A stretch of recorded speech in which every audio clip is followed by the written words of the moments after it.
Start करते हैं आज का हमारा टॉपिक इलेक्ट्रोमैग्नेटिक वेव्स और उसकी प्रॉपर्टीज।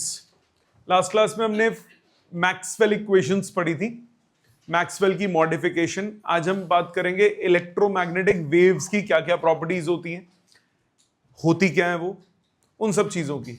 सबसे पहले बेसिक बात दोबारा से, इलेक्ट्रोमैग्नेटिक वेव्स किस तरह से डिस्कवर हुई। सबसे पहले मैक्सवेल ने, आपने क्या पढ़ा, टाइम वेरिंग मैग्नेटिक फील्ड जो होती है gives rise to electric field, ये हमने लास्ट क्लास में पढ़ा था।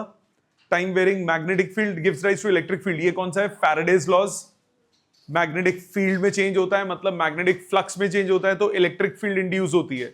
So magnetic field can produce electric field, ये आप पढ़ चुके हो।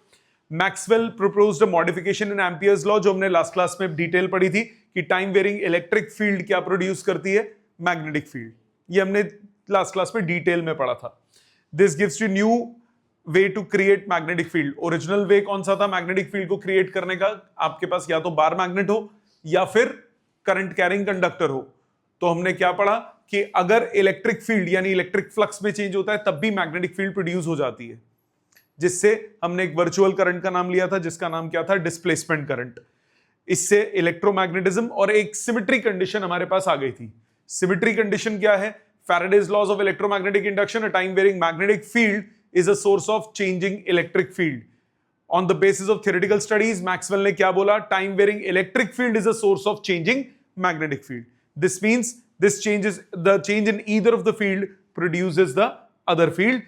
Maxwell further showed that these variations in electric and magnetic fields occur in mutually perpendicular directions and have wave-like properties, जो कि आज हम डिटेल में पढ़ेंगे। तो यहां तक हमने लास्ट क्लास में डिटेल में पढ़ चुके हैं, आज हम इसकी बात करेंगे, ठीक है। जो जो फॉर्मूलाज मैं बताता जाऊंगा वो साथ साथ आपको लिखने, जो बेसिक कॉन्सेप्ट्स हैं वो साथ साथ लिखने होंगे, जो जो बोलता जाऊंगा। यहां तक हम लास्ट क्लास में पढ़ चुके हैं। टाइम वेरिंग इलेक्ट्रिक और मैग्नेटिक फील्ड्स ये म्यूचुअली परपेंडिकुलर होती हैं और perpendicular to propagation of waves होती हैं। रजिस्टर खोलिए, लिखिए, in an electromagnetic wave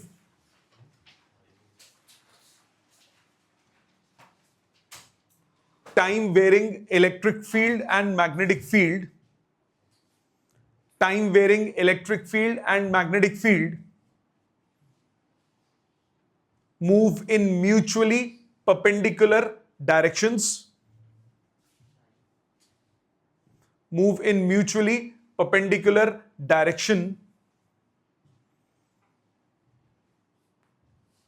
which is also perpendicular to the direction of propagation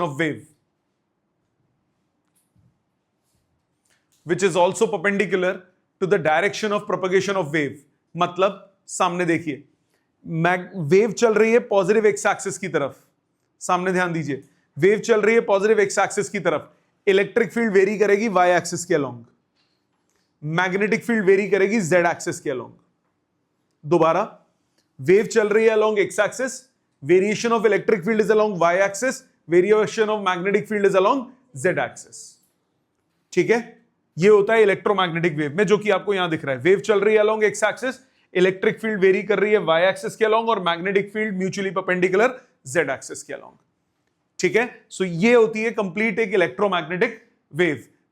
star लगा के एक और पॉइंट लिखिए, the variation of electric field and magnetic field, the variation of electric and magnetic field is always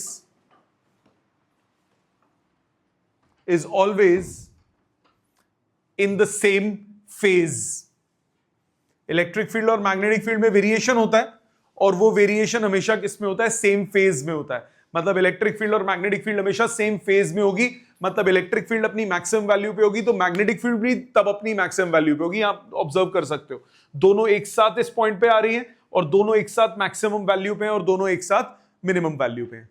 क्या ये बात समझ में आती है? ये कंप्लीट होती है एक electromagnetic wave. Electromagnetic wave is a wave radiated by an accelerated charge which propagates through space as coupled with electric and magnetic field oscillating perpendicular to each other and to the direction of propagation of wave। ये accelerated charge से क्यों होता है ये अभी बताऊंगा 2 minute में। यहां तक बात समझ में आ गई? इलेक्ट्रोमैग्नेटिक वेव क्या होती है? इलेक्ट्रोमैग्नेटिक वेव में सबसे पहला पॉइंटर आज का, इलेक्ट्रोमैग्नेटिक वेव जिस डायरेक्शन में वेव ट्रैवल करती है, इलेक्ट्रिक फील्ड और मैग्नेटिक फील्ड की वेरिएशन उससे म्यूचुअली परपेंडिकुलर डायरेक्शन में होती है। और इलेक्ट्रिक फील्ड और मैग्नेटिक फील्ड की जो वेरिएशन है वो हमेशा क्या होती है, इन सेम फेज, उनमें फेज में कोई डिफरेंस नहीं होता। सो मैंने ये एक इलेक्ट्रोमैग्नेटिक वेव कंसिडर की, वो 3D डायग्राम था। यहां पे भी क्या है, electric field wave is travelling along X axis, electric field की variation is along Y axis, और मैग्नेटिक फील्ड की वेरिएशन इज अंदर बाहर अलोंग जेड एक्सिस। मैथमेटिकली करते हैं, मैथमेटिकली करोगे तो जनरल इक्वेशन ऑफ वेव क्या होती है, इलेक्ट्रिक फील्ड जो है वो अलोंग वाई एक्सिस वेरी कर रही है, तो इसको लिखेंगे E along Y axis. Y axis के अलोंग है तो वेक्टर फॉर्म में लिखना है तो जे कैप साथ में। Equation A sine omega T minus K X, क्या इक्वेशन होती है, अगर आपके पास y इज इक्वल टू, अगर आपके पास इक्वेशन हो, general equation y is equal to A travelling wave की equation sine omega T minus K X, इसका मतलब क्या होता है, wave is travelling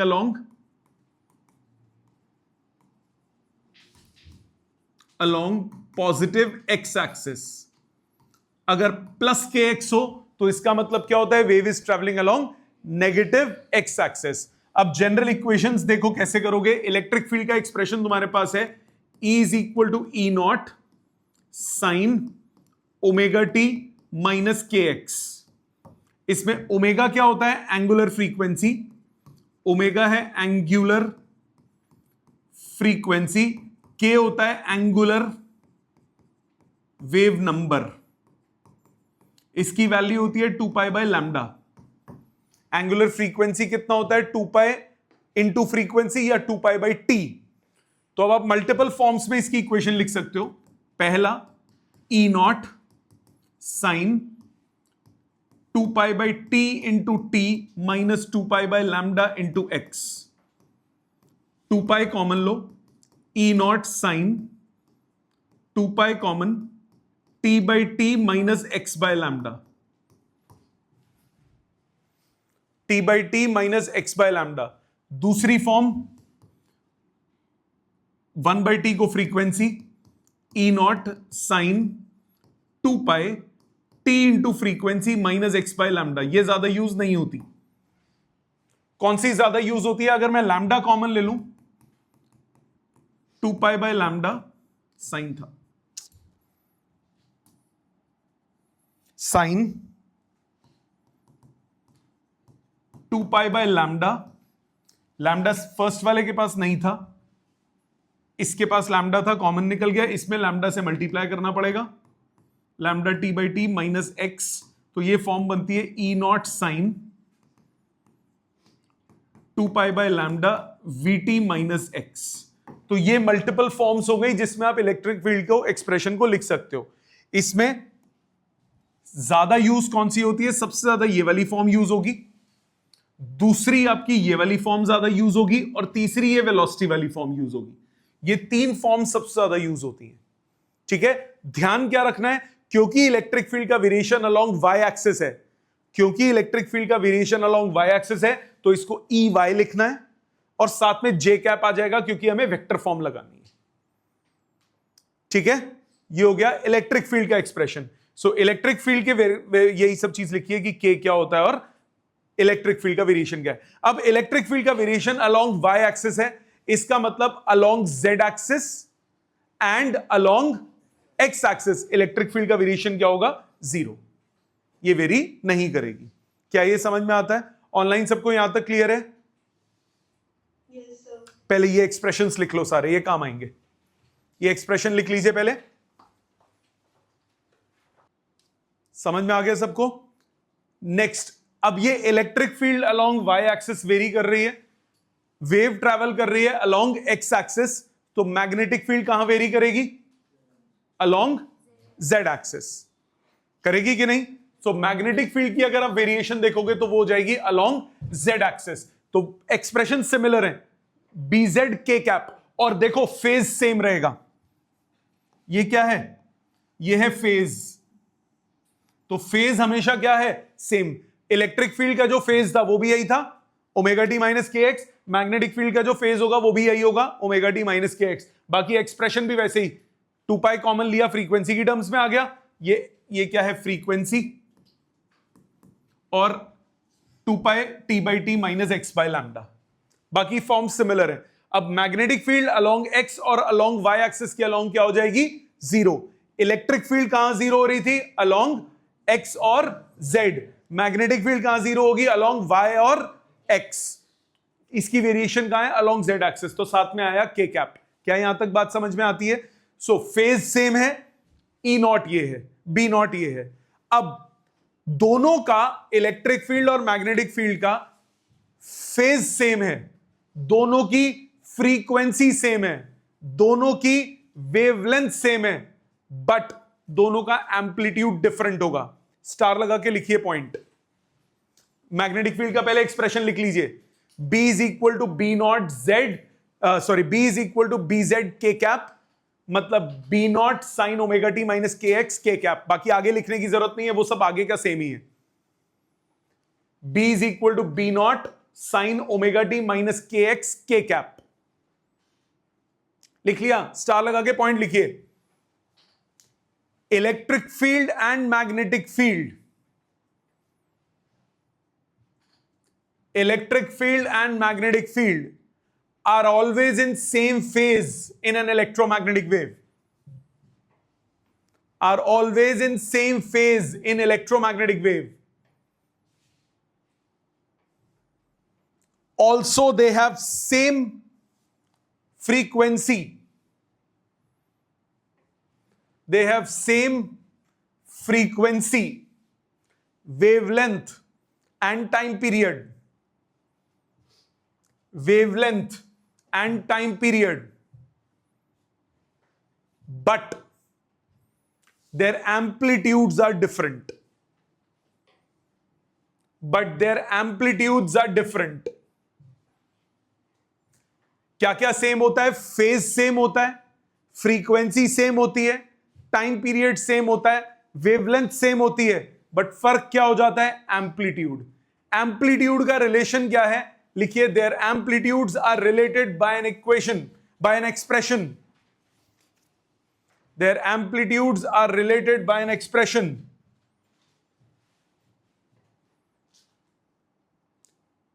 E naught by B naught equal to C. E naught by B naught equal to C, where C is speed of electromagnetic wave, where C is the speed of electromagnetic wave. अब C क्यों लिखा, V क्यों नहीं लिखा? क्योंकि light is also an electromagnetic wave. जब ये solve करते हो तो ये आता है 3 × 10⁸ metres per second, which means light is also an electromagnetic wave. इसकी जो स्पीड है, Maxwell also showed that the speed of an electromagnetic wave, उसका फॉर्मूला होता है 1/√μ0 epsilon naught, and when you solve it you will get the value, you will get the value 3 × 10⁸ meters per second. So C का दूसरा formula velocity of electromagnetic wave, उसका formula 1/√μ0 epsilon naught. Mu naught की value 4 pi × 10⁻⁷, epsilon naught की value 8.85 × 10⁻12. So when you solve it, you will get the result 3 × 10⁸ meters per second. तो velocity of electromagnetic wave के दो formulas हो गए, one in terms of amplitude of electric and magnetic fields, and second in terms of permeability and permittivity. ठीक है, ये तो हो गया जब वो एयर में है। जब मीडियम में होगा तो 1/√μ × epsilon, mu into epsilon. Mu को क्या लिख सकते हो, याद है ये बात? Epsilon of medium divided by epsilon not क्या होता है? Dielectric constant. तो क्या किया, एप्सिलॉन को लिख सकते हो dielectric constant times epsilon naught. Mu of medium divided by mu of air, ये होता है relative permeability. So cross multiply करोगे म्यू ऑफ मीडियम को relative permeability into mu naught, और 1/√μ0 एप्सिलॉन नॉट है C, तो C/रूट of dielectric constant into relative permeability. ये आपके पास एक्सप्रेशंस हो गए वेलोसिटी के। क्या ये क्लियर है सबको? दोबारा, क्या क्या बात बोली? सबसे पहले इलेक्ट्रिक फील्ड का एक्सप्रेशन, वेव अगर चल रही है एक्स एक्सिस के अलोंग, सो इलेक्ट्रिक फील्ड की वेरिएशन वाई और मैग्नेटिक की जेड, उल्टा भी हो सकता है, इलेक्ट्रिक की जेड और मैग्नेटिक की वाई, वो भी हो सकता है। अगर इलेक्ट्रिक फील्ड की वेरिएशन अलोंग वाई एक्सिस है तो एक्सप्रेशन क्या बनेगा? E naught sine omega T minus K X, E naught sine omega T minus K X J cap along Y axis है। Magnetic field along Z axis है तो उसका expression बनेगा B naught sine omega T minus K X K cap, वो along Z axis है। ठीक है, relation क्या है ई नॉट और बी नॉट का? E naught upon B naught is velocity of light 3 into 10⁸ metres per second. अगर medium बदलता हूं तो ई नॉट, वैसे formula 1 upon under root of mu naught epsilon naught, ये किसका है? वेलोसिटी का। सो सॉल्व करते हो 3 into 10⁸, which shows that light is an electromagnetic wave because it travels with the electromagnetic wave की वेलोसिटी क्या आई? 3 into 10⁸, which is the speed of light. अगर मीडियम बदलते हैं तो 1 upon under root of mu times epsilon, mu और epsilon की value medium की क्या होती है? डाइलेक्ट्रिक कांस्टेंट से मल्टीप्लाई कर दोगे, इधर रिलेटिव परमिएबिलिटी से मल्टीप्लाई कर दोगे, तो speed of light upon under root of dielectric constant into relative permeability. क्या यहां तक सारा समझ में आता है? ऑनलाइन सबको सारा क्लियर है यहां तक? Yes sir. Next, electromagnetic wave produce कैसे होती है? अब समझो पहले, अगर कोई चार्ज पार्टिकल रेस्ट पे है तो उसके आसपास इलेक्ट्रिक फील्ड होगी, मैग्नेटिक तो होगी नहीं। मैग्नेटिक कब होगी? जब चार्ज पार्टिकल मूव करेगा, जब करंट होगा। अगर करंट नहीं है तो मैग्नेटिक फील्ड नहीं होगी। तो अगर कोई चार्ज पार्टिकल रेस्ट पे है तो ईएम वेव नहीं होती। अगर कोई चार्ज पार्टिकल यूनिफॉर्म स्पीड से मूव कर रहा है तो करंट होगा, बट कांस्टेंट करंट होगा, क्योंकि स्पीड क्या है उसकी? कांस्टेंट, सेम डिस्टेंस ट्रैवल करेगा सेम टाइम में, करंट होगा। मैग्नेटिक फील्ड होगी बट मैग्नेटिक फील्ड वेरी नहीं करेगी। तो अगर चार्ज पार्टिकल को इलेक्ट्रोमैग्नेटिक वेव प्रोड्यूस करनी है तो चार्ज पार्टिकल को एक्सेलरेट करना पड़ेगा, क्योंकि चार्ज पार्टिकल जब एक्सेलरेट करेगा तो क्या प्रोड्यूस होगी? तो magnetic field, varying magnetic field produce होगी। और वेरिंग मैग्नेटिक फील्ड किसको पैदा करती है? वेरिंग इलेक्ट्रिक फील्ड को। और वेरिंग इलेक्ट्रिक फील्ड वापस किसको पैदा करती है? वेरिंग मैग्नेटिक फील्ड को। तो एक साइकिल शुरू हो जाएगा, इलेक्ट्रोमैग्नेटिक वेव जनरेट हो जाएगी। सो चार्ज पार्टिकल अगर एक्सेलरेट करेगा तो वो क्या प्रोड्यूस करेगा? Electromagnetic wave. इसी तरह चार्ज पार्टिकल अगर ऑसिलेट करेगा तो भी वो क्या प्रोड्यूस करेगा? Electromagnetic wave. मतलब जो वो एलसी ऑसिलेशंस आपने पढ़ी थी ऑल्टरनेटिंग करंट में, कि डिस्चार्ज हुआ, फिर चार्ज हुआ, फिर डिस्चार्ज हुआ, फिर चार्ज हुआ, तो वहां पे भी चार्ज पार्टिकल पहले एक्सेलरेट करके एक तरफ जा रहा है, फिर रुक रहा है, फिर उल्टी तरफ आ रहा है, तो वो भी तो क्या हो गया? एक्सेलरेटेड चार्ज पार्टिकल हो गया। वो भी आपका इलेक्ट्रोमैग्नेटिक वेव प्रोड्यूस करता है। ये सबसे पहले किया था हर्ट्ज भैया ने। हर्ट्ज एक्सपेरिमेंट था पहले सिलेबस में, अब नहीं है। उसमें क्या किया? एलसी टैंक सर्किट की हेल्प से लेबोरेटरी कंडीशन में सबसे पहली बार इलेक्ट्रोमैग्नेटिक वेव्स को जनरेट किया गया। ठीक है, स्टार लगा के पॉइंट लिखिए। Electromagnetic waves are produced, electromagnetic waves are produced either by accelerated charge, either by accelerated charge or by oscillating charge. Charge accelerate करेगा तब भी ईएम वेव प्रोड्यूस करेगा, चार्ज ऑसिलेट करेगा तब भी ईएम वेव प्रोड्यूस करेगा। यही एक्सप्लेन किया यहां पे जो भी मैंने आपको बोला। A stationary charge produces only an electrostatic field while a charge in uniform motion produces a magnetic field that does not change with time. Thus neither stationary charge nor charges in uniform motion can produce electromagnetic wave. कौन produce करता है? Consider a charge oscillating harmonically with time. This is an example of accelerating charge. This charge produces an oscillating electric field in its neighborhood. This field in turn produces oscillating magnetic field in its neighborhood. The process continues और क्या बन गया? एक दूसरे के source बन गए। Electric की वेरिएशन मैग्नेटिक प्रोड्यूस करेगी, मैग्नेटिक की वेरिएशन इलेक्ट्रिक प्रोड्यूस करेगी और आपके पास इलेक्ट्रोमैग्नेटिक वेव बन जाएगी। Hence an electromagnetic wave originates from oscillating charge. The frequency of electromagnetic wave is equal to the frequency of oscillation of charge. जो कि अगर LC टैंक सर्किट होगा तो वो फ्रीक्वेंसी क्या हो जाती है? 1/2 पाई रूट LC। ठीक है, समझ में आ गई बात? हेडिंग डालिए, transverse nature of electromagnetic wave. ये इकलौती इसमें डेरिवेशन है जो सिलेबस में है, पेपर में नहीं आई आज तक, पेपर में नहीं आई। हाँ, एमसीक्यू क्वेश्चन में आ सकती है। ट्रांसफर, ये पता होना चाहिए आपको कि ये लॉन्गिट्यूडनल वेव नहीं है, ट्रांसवर्स वेव है। क्या फर्क होता है पहले एक बार बेसिक बात कर लेते हैं, फिर इसकी डिटेल पे आएंगे। देन आई गिव, मैं साइड हो जाऊंगा, आपको टाइम दूंगा इसको लिखने का। लॉन्गिट्यूडनल और ट्रांसवर्स वेव में क्या फर्क होता है? अगर वेव ट्रैवल कर रही है अलोंग एक्स एक्सिस और वेरिएशन या पार्टिकल्स की जो ऑसिलेशन है वो भी अलोंग एक्स एक्सिस है, तो वो क्या हो जाती है? Longitudinal wave. मतलब अगर डिस्टर्बेंस राइट साइड ट्रैवल कर रही है और पार्टिकल एक्सेलरेट भी इसी डायरेक्शन में कर रहे हैं, तो कभी कंप्रेशंस कभी रेरेफैक्शंस होंगे, तो ये क्या बन जाता है? Longitudinal wave. ट्रांसवर्स वेव कौन सी होती है? अगर वेव ट्रैवल कर रही है किसी एक पर्टिकुलर डायरेक्शन में, वेरिएशन उससे परपेंडिकुलर डायरेक्शन में हो, तो वो क्या कहलाता है? कौन सा वेव? Transverse wave. क्रेस्ट बने और ट्रफ बने, जो कि अभी आपने देखा, डायग्राम में देखा। प्रूव करना है, अब हमें प्रूव करना है कि इलेक्ट्रोमैग्नेटिक वेव जो है वो आपकी ट्रांसवर्स इन नेचर है। वो कैसे प्रूव करेंगे? Let's prove this thing. मैंने एक पैरेललोपिपेड कंसीडर कर लिया, क्यूबॉइड कंसीडर कर लिया, एक क्यूबॉइड कंसीडर किया। इस क्यूबॉइड में वेव ट्रैवल कर रही है अलोंग एक्स एक्सिस। एक इमेजिनरी क्यूबॉइड कंसीडर कर लिया। इस इमेजिनरी क्यूबॉइड में वेव ट्रैवल कर रही है अलोंग एक्स एक्सिस।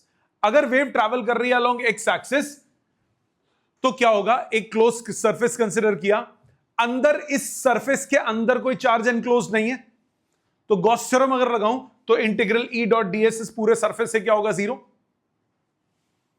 होगा। इस पूरे क्लोज सरफेस में 6 सरफेसेस हैं, 1 2 3 4 5 6, front back left right up down, 6 surfaces हैं। तो सबका टोटल कितना हो जाएगा? 0। 1 2 3 4 5 6, सबका टोटल कितना होगा? 0। मानते हो? पक्का। अब जो इलेक्ट्रिक फील्ड है, मैंने वेव बोला एक्स एक्सिस के अलोंग ट्रैवल कर रही है, मतलब इलेक्ट्रिक फील्ड का जो एक्सप्रेशन है उसमें वेरिएशन किसकी है? एक्स की। एक्सप्रेशन याद करो, क्या था? E is equal to E naught sine omega T minus K X. तो इलेक्ट्रिक फील्ड में जो वेरिएशन है वो सिर्फ किसके अलोंग है? एक्स एक्सिस के अलोंग। वेरी वो वाई में कर रही है, बट एक्सप्रेशन में वो किसके अलोंग है? एक्स एक्सिस के अलोंग। अलग अलग एक्स के पॉइंट पे इलेक्ट्रिक फील्ड की वैल्यू डिफरेंट है वाई एक्सिस के अलोंग, बट अलग अलग एक्स की वैल्यू पे इलेक्ट्रिक फील्ड की वैल्यू क्या है? डिफरेंट। तभी वो वेरिएशन थी। सो एक्स की वेरिएशन है, इसका मतलब सिर्फ एक्स एक्सिस के अलोंग ये इंटीग्रल एग्जिस्ट करेगा, वाई के अलोंग और जेड के अलोंग टोटल कितना हो जाएगा? 0। सो अगर मैं इसको सॉल्व करूं तो मैं क्या बोलूंगा? Since electric field does not depend upon Y and Z, E का एक्सप्रेशन क्या था? इलेक्ट्रिक फील्ड का एक्सप्रेशन क्या था? E is equal to E naught sine omega T minus K X. वो सिर्फ किस पे डिपेंडेंट था? एक्स पे। So the contribution from the faces normal to Y and Z axis cancel out in pair. तो आपके पास क्या बचा? सिर्फ एक्स एक्सिस के अलोंग बचा। देखो, एबीसीडी और ईएफजीएच यही दो थे, एबीसीडी और ईएफजीएच ये अलोंग एक्स एक्सिस के दो वो थे, तो सिर्फ इसके अलोंग कंट्रीब्यूशन बचा। अब जो एबीसीडी है उसका एरिया वेक्टर है राइट साइड पे, जो ईएफजीएच है उसका एरिया वेक्टर कहां है? लेफ्ट साइड पे। सो इनका टोटल सम 0 है। EX और EX डैश दोनों मान लिए are the X components of electric field ABCD और ईएफजीएच पे। सो द आउटवर्ड नॉर्मल दोनों का ऑपोजिट डायरेक्शन में है, तो एबीसीडी का ईएफजी वो कितना हुआ? EX into D Y dz. Electric field dot area, E dot area, तो electric field along X axis into area, जो इसका एरिया है वो कितना होगा? डीवाई और डीजेड। एरिया कितना हो गया? DY DZ. और इलेक्ट्रिक फील्ड और एरिया वेक्टर के बीच में एंगल अगर मैं 0 डिग्री ले रहा हूं तो पीछे वाले में क्या लूंगा? 180 डिग्री। सो आपके पास कितना हुआ? एक में हुआ EX इंटू डीवाई डीजेड, एक में हुआ minus EX dash into D Y DZ. ये माइनस साइन क्यों आया? ये माइनस साइन आया कॉस 180 डिग्री की वजह से। टोटल सम किसके बराबर है? 0 के। मतलब EX और EX डैश क्या हो गए? बराबर। मतलब that is the component of electric field along the direction of propagation constant है। Along the direction of propagation electric field का कंपोनेंट क्या है? कांस्टेंट है। अगर इलेक्ट्रिक फील्ड का कंपोनेंट कांस्टेंट है तो इलेक्ट्रिक फील्ड वेरी नहीं कर रही है अलोंग एक्स एक्सिस। अगर वेरी नहीं कर रही इसका मतलब EX क्या होगा, 0 होगा। मतलब इलेक्ट्रिक फील्ड क्या हो जाएगा, अलोंग एक इससे परपेंडिकुलर एक्सिस पे। जब इलेक्ट्रिक फील्ड की variation perpendicular to the propagation of है, परपेंडिकुलर टू प्रोपगेशन है, मतलब वेव क्या हो गई, ट्रांसवर्स वेव। इलेक्ट्रिक फील्ड की जो वेरिएशन है वो हमने क्या प्रूव कर दी, जिस डायरेक्शन में वेव ट्रैवल कर रही है उस डायरेक्शन में नहीं है, उस डायरेक्शन में नहीं है, इसका मतलब उससे परपेंडिकुलर डायरेक्शन में होगी, परपेंडिकुलर डायरेक्शन में होगी, मतलब वेव कौन सी हो गई, transverse wave. Similarly we can prove that magnetic field along X axis वो भी क्या हो गई, 0। सो electric and magnetic fields have no component along the direction of propagation, or in an electromagnetic wave both the electric and magnetic field are perpendicular to the direction of propagation, तो waves क्या हो गई, transverse in nature. 3 mark का proof आ सकता है, आया नहीं है, एनसीईआरटी में है, सिलेबस में है, स्पेसिफिकली लिखा है transverse nature of EM wave syllabus में, तो ये आ सकता है। मैं बैक कर रहा हूं, तमीज से इसको प्रॉपर लिखो, अगर एक भी वर्ड नहीं समझ में आता अभी पूछो। नेक्स्ट एनर्जी, अब आता है मैथमेटिकल सेक्शन थोड़ा सा, जिस पे बेस्ड खूब सारे न्यूमेरिकल्स हैं। एनर्जी की अगर आप बात करो तो एनर्जी डेंसिटी का आपने एक फॉर्मूला पढ़ा हुआ है। एनर्जी डेंसिटी का फॉर्मूला इलेक्ट्रिक फील्ड का कितना होता है, half epsilon not E square, याद है। अगर स्टैटिक इलेक्ट्रिक फील्ड है तो एनर्जी डेंसिटी होती है half epsilon not E square. अगर स्टैटिक मैग्नेटिक फील्ड है तो एनर्जी डेंसिटी होती है half B square by mu naught. ये पढ़ा है हमने EMI में, इलेक्ट्रोमैग्नेटिक इंडक्शन में एनर्जी डेंसिटी पढ़ा था half B square by mu naught, और इलेक्ट्रिक फील्ड की एनर्जी डेंसिटी पढ़ी है हमने half epsilon not E square. तो electromagnetic waves carry energy as they travel through space. This energy is shared equally. अभी prove करेंगे मैथमेटिकली कि energy जो है वो बराबर होती है इलेक्ट्रोमैग्नेटिक वेव में। This energy is shared equally by electric and magnetic fields. Energy density of EM wave is the energy in unit volume of the space through which the wave travel. अगर free space होगा, static electric field है, तो energy density होती है half epsilon not E square, और magnetic field की energy density होती है half B square by mu naught. EM wave है, स्टैटिक फील्ड तो नहीं है। तो अब इसमें अगर इलेक्ट्रोमैग्नेटिक वेव के लिए सॉरी एनर्जी की बात करेंगे तो E की जगह क्या यूज करेंगे, RMS वैल्यू, क्योंकि जब वेरिएशन होती है तो वैल्यू कौन सी यूज करते हो, RMS वैल्यू। लिखो for electromagnetic wave, for electromagnetic wave energy density of electric field, energy density of electric field is half epsilon naught E RMS का square, half epsilon naught E RMS का square, and energy density of magnetic field, and energy density of magnetic field is half epsilon naught, oh sorry, half B RMS का square by mu naught, isn't it? Electric component कितना हो गया, half epsilon naught E RMS का square. Magnetic component क्या हुआ, half B RMS का square by mu not. यही formulas होते हैं। सो टोटल एनर्जी डेंसिटी सामने देखिए, टोटल एनर्जी डेंसिटी कितनी हुई, half epsilon naught E RMS का square plus half B RMS का स्क्वायर बाय म्यू नॉट। कोई दिक्कत? अब अगर मैं E RMS को E नॉट बाय रूट 2 लिख दूं, B RMS को B नॉट बाय रूट 2 लिख दूं, तो हो जाएगा 1/4 एप्सिलॉन नॉट E नॉट का स्क्वायर प्लस 1/4 B नॉट का स्क्वायर म्यू नॉट। यहां तक कोई दिक्कत? अभी टाइम दूंगा लिखने का। यहां तक कोई दिक्कत? ये समझ में आता है सबको? Total energy. Now E naught होता है C B नॉट और C स्क्वायर होता है 1/रूट म्यू नॉट, 1/म्यू naught epsilon naught. So electric field की एनर्जी डेंसिटी को, इलेक्ट्रिक फील्ड की एनर्जी डेंसिटी को half epsilon naught E naught का स्क्वायर था। E नॉट को क्या लिख सकते हो, CB नॉट, तो 1/4 epsilon naught C square B naught square. C square की value 1/रूट mu naught epsilon not, substitute B naught square bye 4 mu naught. यही फॉर्मूला आया सेम। मतलब इलेक्ट्रिक और मैग्नेटिक दोनों एनर्जीज क्या हो गई, बराबर। इसका मतलब क्या हुआ, it means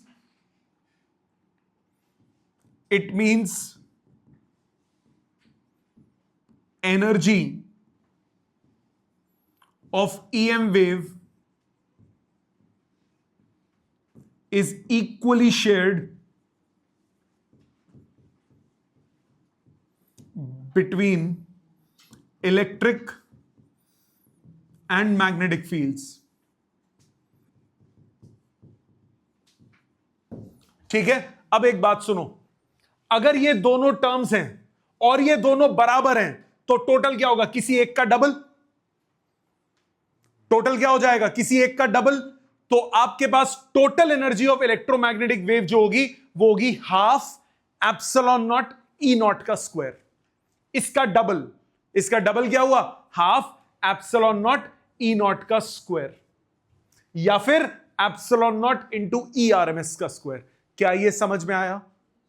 पक्का? ये बहुत इंपॉर्टेंट है। सेम एनर्जी डेंसिटी आप मैग्नेटिक फील्ड में भी लिख सकते हो। टोटल एनर्जी आप मैग्नेटिक की कितनी थी? 1/4 बी नॉट का स्क्वायर बाय म्यू नॉट, उसका डबल कर दो तो हाफ बी नॉट का स्क्वायर बाय म्यू नॉट। ये भी टोटल एनर्जी हो गई। ये टोटल एनर्जी है, ये एक की नहीं है, ये टोटल एनर्जी है। लॉजिकली समझ में आया? तो ये न्यूमेरिकल्स में पहले तो काम आएगा। यहां तक क्लियर है सबको? लिखो पहले ये सारे फॉर्म्स लिखो, क्योंकि ये कभी भी यूज होंगे। सो एक बार एक्सप्रेशंस की बात करते हैं दोबारा। क्या बोला मैंने? Energy density of electric field क्या होती है? Half epsilon not E R M S का स्क्वायर, या फिर 1/4 एप्सिलॉन नॉट ई नॉट का square. Energy density of magnetic field होती है half B R M S का square by mu naught. B naught की टर्म्स में 1/4 बी नॉट का स्क्वायर बाय म्यू नॉट। जोड़ेंगे, दोनों बराबर होते हैं। टोटल एनर्जी हो गई उन दोनों का सम, या फिर सम का मतलब half epsilon not E R M S का square plus half B R M S का स्क्वायर बाय म्यू नॉट, या फिर 1/4 एप्सिलॉन नॉट ई नॉट का स्क्वायर प्लस 1/4 बी नॉट का स्क्वायर बाय म्यू नॉट। ये हो गई टोटल एनर्जीज के एक्सप्रेशन। दोनों बराबर होते हैं तो टोटल एनर्जी क्या हुई? एक का डबल। तो टोटल एनर्जी को आप लिख सकते हो half epsilon not E not का square, half epsilon not E not का स्क्वायर, या फिर हाफ बी नॉट का स्क्वायर बाय म्यू नॉट। तो terms should be absolutely clear कि कब इंडिविजुअल की बात कर रहे हो, कब टोटल की बात कर रहे हो, और कब मैग्नेटिक की हो रही है, कब इलेक्ट्रिक की, कब पीक है, कब आरएमएस है। कंफ्यूजन नहीं होनी चाहिए इसमें। ठीक है, समझ में आया?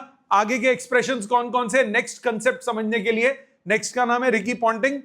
Poynting vector. पॉइंटिंग वेक्टर क्या होता है?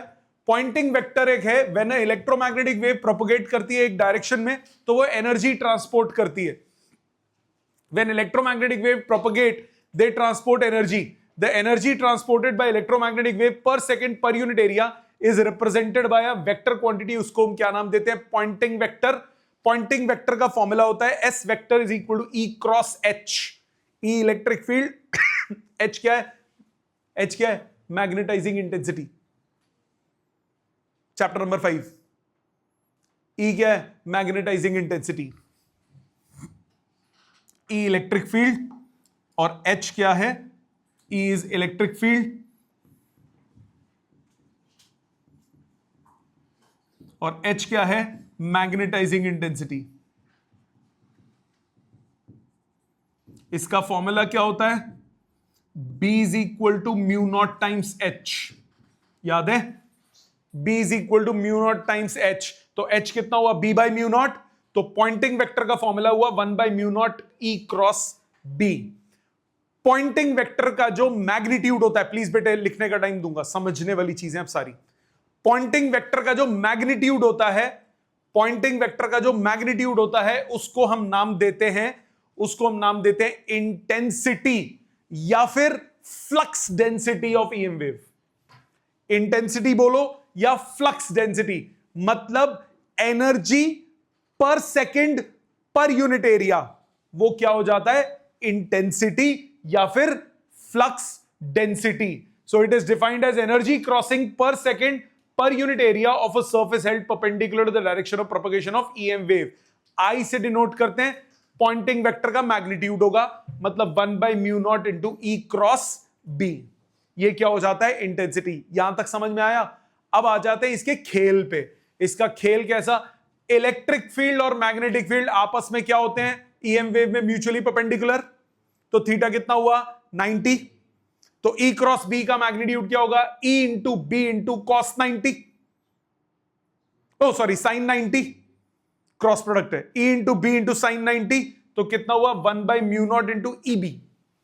तो 1/μ0 into E B. Electric field को पीक की टर्म्स में लिखूं E0/√2, मैग्नेटिक को पीक की टर्म में रखूं B0/√2, तो फॉर्मूला इंटेंसिटी का आया हाफ E0 B0/μ0। क्या यहां तक बात समझ में आती है? Half E0 B0/μ0। दूसरा रिलेशन, अगर मैं E0 को C टाइम्स B0 लिख दूं तो मेरे पास आता है हाफ B0² इंटू C। ये क्या हो गया? Energy density, total energy density, total energy density into velocity, total energy density into velocity. ये क्या हो गया? इंटेंसिटी का फॉर्मूला। दूसरा, अगर आप इलेक्ट्रिक फील्ड की टर्म्स में लिखना चाहो तब भी वही हो गया, total energy density into velocity, total energy density into velocity. देखो, हाफ B²/μ0, हाफ B²/μ0 और हाफ एप्सिलॉन नॉट E0², दोनों बराबर होते हैं कि नहीं होते? तो बेसिकली जो इंटेंसिटी हुई वो हुई total energy density into velocity. तो एनर्जी डेंसिटी को इंटेंसिटी अपॉन वेलोसिटी भी लिख सकते हैं, एनर्जी डेंसिटी को इंटेंसिटी अपॉन वेलोसिटी भी लिख सकते हैं। बाकी इस एक्सप्रेशन से भी आप इस पे आ सकते हो, कोई दिक्कत नहीं है। वेलोसिटी की वैल्यू 1/√μ0 एप्सिलॉन नॉट, इधर से μ0 निकालो और B0 को E0 अपॉन C लिख दो, उसी एक्सप्रेशन पे वापस पहुंच जाओगे। ठीक है, तो इंटेंसिटी का क्या क्या फॉर्मूला हुआ? पहला 1/2 E0 B0 बाय μ0। दूसरा वैसे बेसिक फॉर्मूला क्या हुआ? Half EB, half EB by μ0। ये हुआ बेसिक फॉर्मूला। इससे आप कहां पहुंच गए? Energy density into velocity. Energy density का फॉर्मूला हाफ B0² बाय μ0 या फिर हाफ एप्सिलॉन नॉट E0 का square. So half epsilon nought E0² into C या half B0² by μ0 into C। यहां तक समझ में आता है? पक्का? दूसरा term momentum, momentum of electromagnetic waves. Electromagnetic wave light की स्पीड से चलती है। आप कहोगे मोमेंटम तो किसका होता है? मोमेंटम होता है ऐसी चीज का जिसका कुछ मास हो। मोमेंटम का बेसिक फॉर्मूला क्या है? Mass into velocity. वेव का मास, यहां तो पार्टिकल ही नहीं है। पार्टिकल है क्या? ये पार्टिकल नहीं है। इलेक्ट्रोमैग्नेटिक वेव पार्टिकल वेव नहीं होती। इलेक्ट्रोमैग्नेटिक वेव में इलेक्ट्रिक और मैग्नेटिक फील्ड की डिस्टर्बेंस है, पार्टिकल नहीं है। यहां कंसेप्ट आता है डुअल नेचर का। केमिस्ट्री में पढ़ा है आपने, फिजिक्स में आगे पढ़ोगे। फोटोन कंसिडर करते हो, पैकेट ऑफ एनर्जी, उसका रेस्ट मास नहीं होता बट डायनामिक मास होता है। उसकी एनर्जी, फोटोन की जो एनर्जी है वो कितनी होती है? फोटोन की जो एनर्जी है वो कितनी होती है? वो एनर्जी होती है mc²। E is equal to mc²। इसमें m इंटू सी की अगर मैं बात करूं तो वो क्या हो गया? मोमेंटम, एक c बच जाएगा। तो मोमेंटम का फॉर्मूला होता है एनर्जी बाय वेलोसिटी। मोमेंटम का फॉर्मूला होता है energy by velocity. So an electromagnetic wave transport linear momentum as it travels through space. If an electromagnetic wave travels total energy u to a surface in time t, total linear momentum delivered to the surface in absorption is u by c.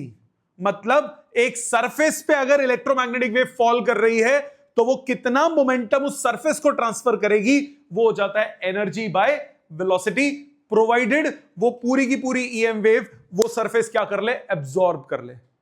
अगर वो पढ़ के reflect back हो गई, अगर वो पढ़ के रिफ्लेक्ट बैक हो गई तो एनर्जी की जगह ट्वाइस ऑफ एनर्जी आ जाएगा।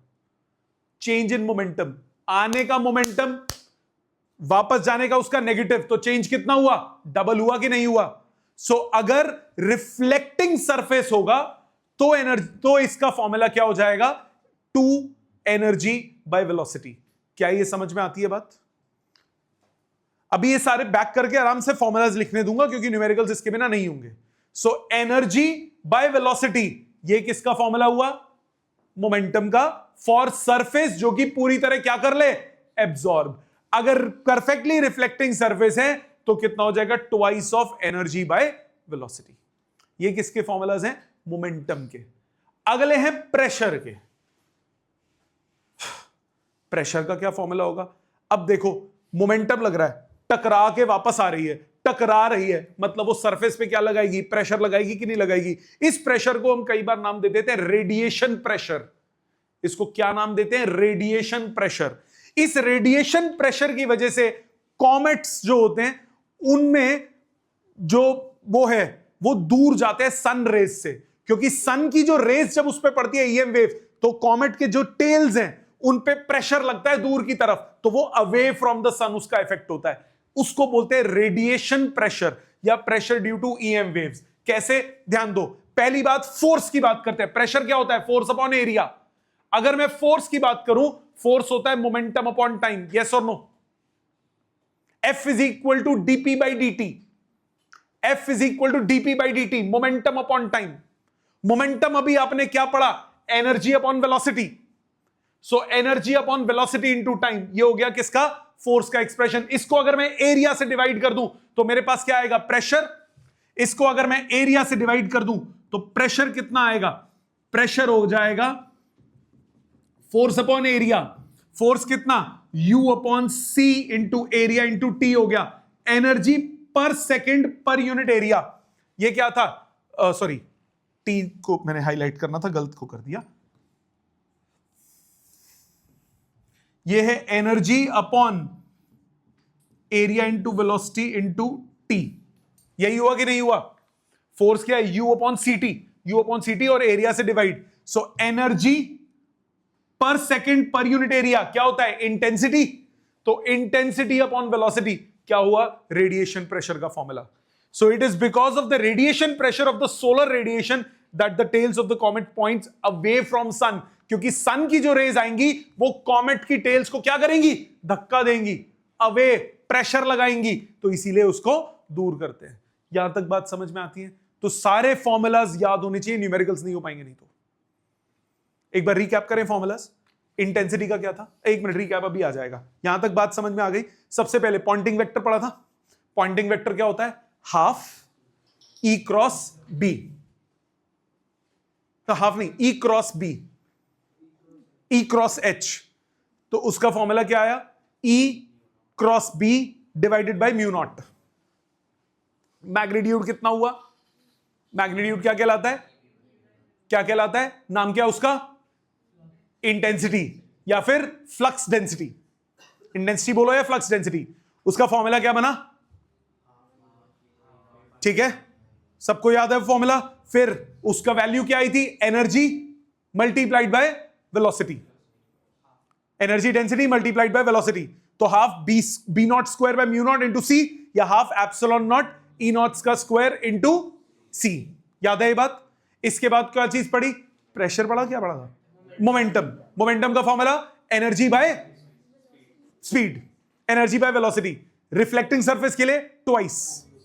तीसरा force, U by c t. चौथा प्रेशर, कितना हुआ प्रेशर? Intensity by velocity. ये याद होनी चाहिए, बिना इसके क्वेश्चंस नहीं हो पाएंगे। ठीक है, इनको समराइज करते हैं सारी प्रॉपर्टीज एक साथ। सबसे पहली प्रॉपर्टी हमने क्या पढ़ी ईएम वेव की? Electromagnetic waves propagate in the form of varying electric and magnetic fields such that the two fields are perpendicular to each other and also the direction of propagation of wave. दूसरा, electromagnetic waves are produced by accelerated charges. Electromagnetic waves do not require any material medium to pass through. चौथा, free space में electromagnetic wave की velocity है 3 × 10⁸, medium में 1/√μ epsilon. चौथा, refractive index of the medium क्या होता है? Velocity by velocity of light in air divide by velocity of light in medium. Relationship आ जाएगा रिफ्रैक्टिव इंडेक्स का। Next, electromagnetic waves obey principle of superposition. Electric vector is responsible for optical effects due to an electromagnetic wave. For this reason electric vector को हम कई बार light vector भी बोल देते हैं, ये पढ़ लेना। Next, variation in the amplitudes of electric and magnetic field, क्या फॉर्मूला होता है? C is equal to E not by B not. इसके बाद एनर्जी के फॉर्मूलाज, दोनों एनर्जीज क्या हो जाती हैं? बराबर हो जाती हैं, टोटल एक का डबल हो जाता है। एनर्जी इज ट्रांसपोर्टेड, क्या formula? E cross H 1 bye mu nought into E cross B। ये है पॉइंटिंग वेक्टर, इसका मैग्नीट्यूड क्या कहलाता है? इंटेंसिटी।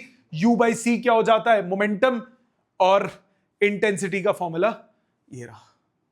ठीक है, तो मैं एक बार बैक कर देता हूं, आप फॉर्मूलाज एक बार एक जगह लिख लीजिए, देन हम इसके न्यूमेरिकल स्टार्ट करते हैं। आपने लिखे थे फॉर्मूलाज, एनर्जी तक लिख लिया था ना, यहां तक लिख लिया था। ठीक है, पॉइंटिंग वेक्टर के लिखने की जरूरत नहीं है, इस पेज के पहले एक्सप्रेशन लिख लो, ये वाला एक्सप्रेशन लिखो, फिर आगे करता हूं। वो जितने एक्सप्रेशंस हैं वो लिख लो, सो दैट न्यूमेरिकल्स अभी हो जाएं। आ जाते हैं न्यूमेरिकल्स पे, क्वेश्चंस करते हैं इस पे बेस्ड। पहला क्वेश्चन आपके सामने, छोटा सा प्यारा सा क्यूट सा क्वेश्चन, कह रहा है the velocity of an electromagnetic wave in a medium is 2 × 10⁸। Velocity in medium is 2 × 10⁸। Relative permeability is 1, relative permittivity of the medium निकालना है। तो क्या फॉर्मूला होता है वेलोसिटी का? Velocity of light and air divided by root of dielectric constant into relative permeability. याद है बात? क्या क्या फॉर्मूलाज थे? C क्या था? 1/√μ nought epsilon nought. Velocity in medium क्या होगी? 1/√μ of medium epsilon of medium, या फिर 1/√μ of relative into mu nought dielectric constant into epsilon nought. तो यह आ जाता है C/√μ r एप्सिलॉन r, या K, जो मर्जी लिख लो, K और एप्सिलॉन r बराबर है। आपको क्या निकालना है अब इस पर्टिकुलर क्वेश्चन में? आपको क्या निकालना है इस पर्टिकुलर क्वेश्चन में? बोला velocity of an electromagnetic wave in a medium is 2 × 10⁸। तो V की वैल्यू कितनी दी है? 2 × 10⁸। C की value standard 3 × 10⁸, upon under root of the relative permeability is 1, और आपको रिलेटिव परमिटिविटी मतलब डाइलेक्ट्रिक कांस्टेंट निकालना है, यही मतलब हुआ। तो 10⁸ कैंसिल, आपके पास आया root of dielectric constant is equal to 3/2। Squaring करोगे डाइलेक्ट्रिक कांस्टेंट यानी relative permeability, relative permittivity epsilon r किसके बराबर आ गया? 9:4। रिलेशन हो गया 9:4, यानी 2.25। क्लियर? समझ में आता है? Easy question. अगला देखिए, in a plane electromagnetic wave, in a plane electromagnetic wave, the electric field oscillates sinusoidally at a frequency of 2 × 10⁻10 hertz.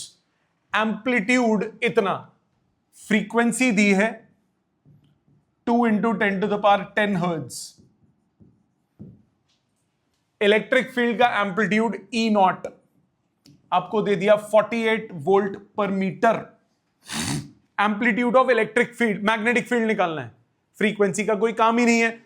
Electric field और एम्पलीट्यूड का इलेक्ट्रिक फील्ड और मैग्नेटिक फील्ड के फॉर्म में क्या रिलेशन होता है? E not by B not is equal to C। आपको निकालना है B not, E not by C। E not कितना है? 48, C की वैल्यू 3 × 10⁸, आ गया 16 × 10⁻⁻8 टेस्ला, या फिर वेबर पर मीटर स्क्वायर, एक ही बात है।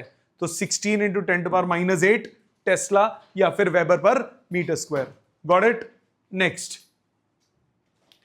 a plane electromagnetic wave of frequency 25 megahertz travels in free space along the x direction. At a particular point in space, electric field आपको दिया हुआ है, मैग्नेटिक फील्ड निकालना है। कैसे निकालोगे? सेम क्वेश्चन, उस पॉइंट पे। अब देखो, ई पीक बोलो या ई की कोई भी वैल्यू बोलो, बात तो एक ही है। तो आप क्या बोलोगे? E by B equal to C, क्योंकि देखो E क्या होता है? E not sine of blah blah blah, B क्या है? B not sine of blah blah blah. Sine वाला पूरा पार्ट कट गया। E बाई बी लिखो, E not by B not लिखो, फर्क नहीं पड़ता। तो आपको क्या निकालना है? मैग्नेटिक फील्ड निकालना है। मैग्नेटिक फील्ड क्या हो जाएगा? E बाय सी। ई कितना? ई कितना? 6.3 और सी की वैल्यू 3 इंटू 10⁸। आंसर कितना आया? 2.1 इंटू 10⁻⁻8 टेस्ला। और डायरेक्शन क्या होगी? ये जे कैप है, ये एक्स है, मतलब ये एक्स एक्सिस, ये वाई एक्सिस, तो ये क्या हो गया? Along Z axis. So 2.1 into 10⁻⁻8 के कैप टेस्ला। क्लियर? इजी लग रहे हैं क्वेश्चंस? करोगे 4-5? अगले क्वेश्चंस ये वाले 1 2 3 4 5, ये 5 अटेम्प्ट कीजिए, फिर ये पांचों मैं सॉल्व करूंगा। ये 5 क्वेश्चंस अभी अटेम्प्ट कीजिए, फिर ये पांचों मैं करूंगा एक एक करके। आप पहले 5 अटेम्प्ट कीजिए, करिए, मैं आगे करता रहूंगा। ये 5 अटेम्प्ट कीजिए, चेक करो, चारों कर रहा हूं, पांचों। In an apparatus the electric field was found to oscillate with an amplitude of 18 volt per meter। आपको दे दिया E नॉट, E नॉट दिया 18 volt per metre. RMS value of oscillating magnetic field, तो पहले बी नॉट निकालो। B nought हो जाएगा E nought by C. So 3 into E nought की वैल्यू 18 अपॉन 3 इंटू 10⁸। यह आ गया 6 इंटू 10⁸ टेस्ला, -8 टेस्ला। ठीक है, ये कौन सी वैल्यू है? B nought. आपको क्या निकालना है? RMS value. अब बी आरएमएस कितना होगा? B nought by √2।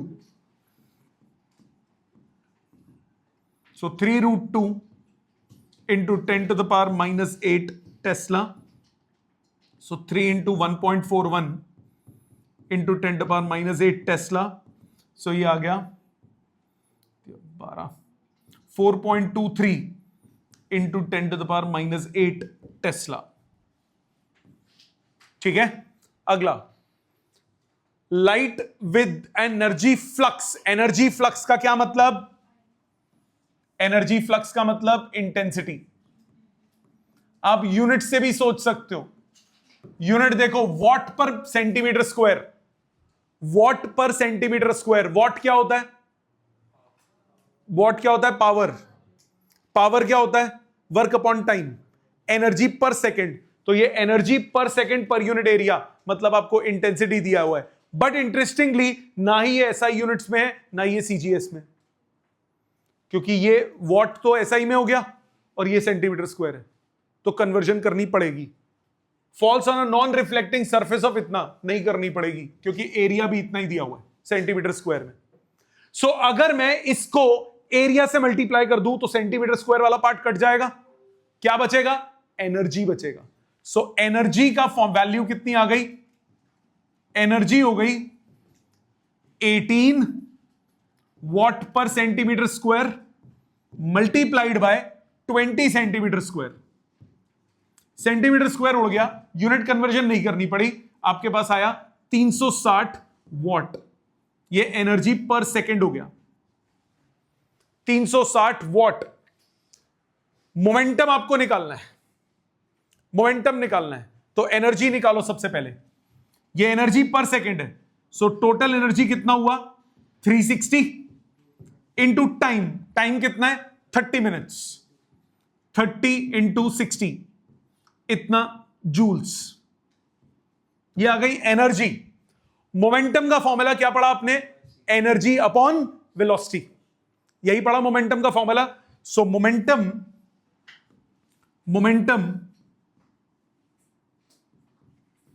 रिफ्लेक्टिंग तो नहीं बोला, नॉन रिफ्लेक्टिंग स्पेसिफाई कर दिया। मोमेंटम का formula energy by velocity. So 360 into 30 into 60 upon 3 into 10⁸। ये बचा 10। 36 छक्के, 6 छक्के 36, 6 18, 216 इंटू 10⁻³ सो 2.16 इंटू 10⁻³ मोमेंटम है केजी मीटर्स पर सेकेंड। सो 2.16 into 10⁻³ kg metres per second, second option. दोबारा बोल बेटे। एरिया से क्यों किया? क्योंकि ये बेटा energy per second per unit area है, तो एनर्जी पर सेकंड क्या होगा? एरिया से मल्टीप्लाई कर दूंगा, energy upon time into area. ये बेसिकली जो 18 दिया हुआ है, ये 18 क्या है? Energy upon area into time.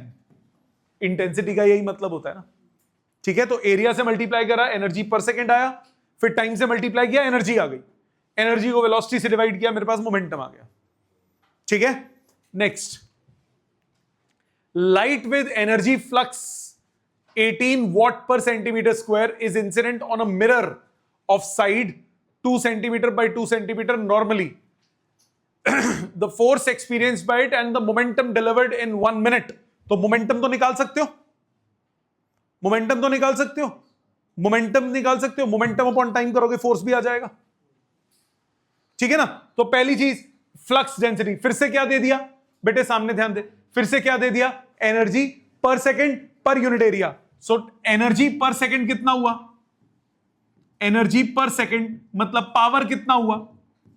अगर कभी पावर पूछ ले तो पावर कितना हुआ? एनर्जी पर सेकंड वो हुआ 18 वॉट पर सेंटीमीटर स्क्वायर। अब एरिया भी मुझे सेंटीमीटर स्क्वायर में लेना पड़ेगा, जो कि ऑलरेडी है 4। 72 वॉट, ये हो गई पावर। तो एनर्जी कितना हुआ? पावर इंटू टाइम 72, टाइम कितना है? 1 मिनट 60 सेकेंड्स, ठीक है। ये आपके पास एनर्जी आ गया। आपको क्या निकालना है? मोमेंटम। सरफेस कौन सी है? मिरर, रिफ्लेक्टिंग सरफेस है। सो मोमेंटम कितना डिलीवर्ड होगा? मोमेंटम हो जाएगा 2 एनर्जी बाई सी। मिरर बोला है, reflecting surface, so 2 into 72 into 60 upon 3 into 10 to power 8। 3 से काटो, ये हुआ 24। कितना हुआ? 24 टू 48, 24 इंटू 12, 24 इंटू 12 240, 240 और 48 288, 288 इंटू 10 टू द पावर -7, मतलब 2.88 into 10 to the power -5 kg metres per second. ये मोमेंटम हुआ। फोर्स कितना हो जाएगा? Momentum upon time, rate of change of, U क्यों लिख रहा है? Rate of change of momentum upon rate of change of momentum. तो मोमेंटम अपॉन टाइम, मोमेंटम कितना है? 288 into 10 to the power -7। Time कितना था? 60 सेकेंड्स, ठीक है। डिवाइड करोगे कितना आ जाएगा? 28.8 डिवाइडेड बाई 60। एक मिनट, एक काम करते हैं ना, क्यों हम कैलकुलेशन में मजे लें। ये रही वैल्यू, मोमेंटम को डालता हूं 2 into 24 into 60 into 10 to the power -8 divided by 60, 48 into 10 to the power -8 newton. 48 into 10 to power -8 newton. So check करो, 0.48 माइक्रो न्यूटन, 0.48 माइक्रो न्यूटन पहला, और ये 28.8 इंटू 10 टू पावर -6, ठीक है। फर्स्ट ऑप्शन चल ले भाई, ठीक है। समझ में आ गई बात, अप्रोच समझ में आ गई न्यूमेरिकल्स की। Next, light with flux energy flux of 18 what पर सेंटीमीटर स्क्वायर। फिर से क्या दे दिया? फिर से वही क्वेश्चन है, सेम क्वेश्चन है, बट अब इसमें क्या निकालना है? फोर्स निकालना है। 30 मिनट्स टाइम है। सिमिलर क्वेश्चन था ना पहले, इससे पिछला। इसमें सिर्फ क्या निकालना था? मोमेंटम। अब इसमें मोमेंटम के बाद साथ में एक एक्स्ट्रा स्टेप हो जाएगा, किसका? फोर्स का। तो बिल्कुल सेम क्वेश्चन है, बट साथ में अब आपको क्या निकालना है? फोर्स। तो पहले क्या करोगे? पहले निकालोगे एनर्जी।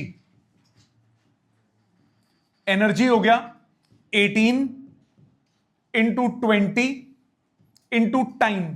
टाइम कितना है? टाइम कितना है? टाइम कितना है? 30 मिनट्स। 30 इंटू 60, इतना जूल्स। ये आ गई एनर्जी। एनर्जी। अब क्या निकालोगे? मोमेंटम।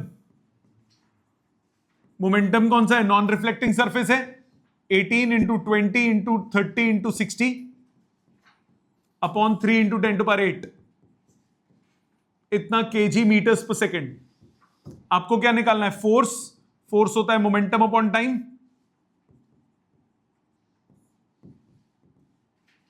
सो 18 into 20 into 30 into 60 upon 3 into 10⁸ into time 30 minutes.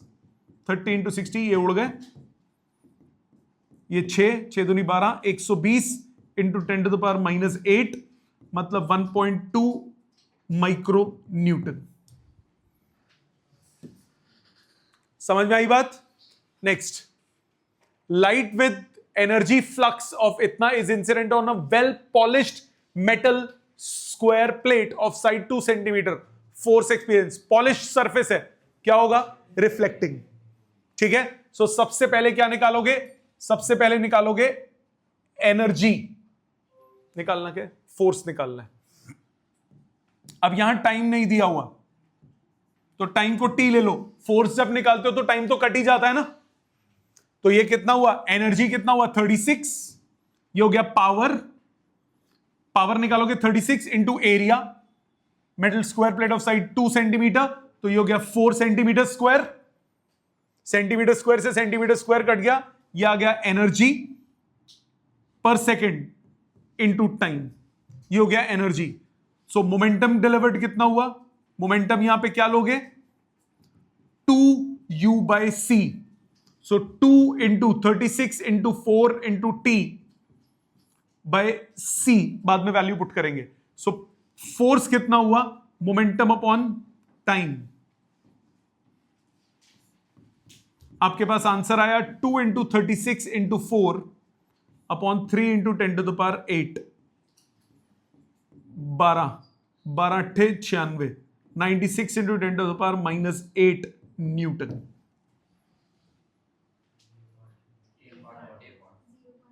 .96 micro newton. ठीक है, next, in an electromagnetic wave the amplitude of electric field is 1 volt per metre. क्या दे दिया आपको? E0, 1 volt per metre. The frequency of wave is 5 into 10⁻14।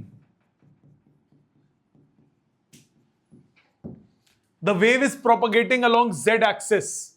The average energy density of electric field, सिर्फ electric field की निकालनी है, total नहीं निकालनी। तो average energy density of electric field only कितना हो जाएगा? हाफ एप्सिलॉन नॉट E_RMS का स्क्वायर। याद है? अब यहां E0 दिया है तो फॉर्मूला क्या यूज होगा? 1/4 एप्सिलॉन नॉट E0 स्क्वायर। सो 1/4 इंटू 8.85 इंटू 10⁻⁻12।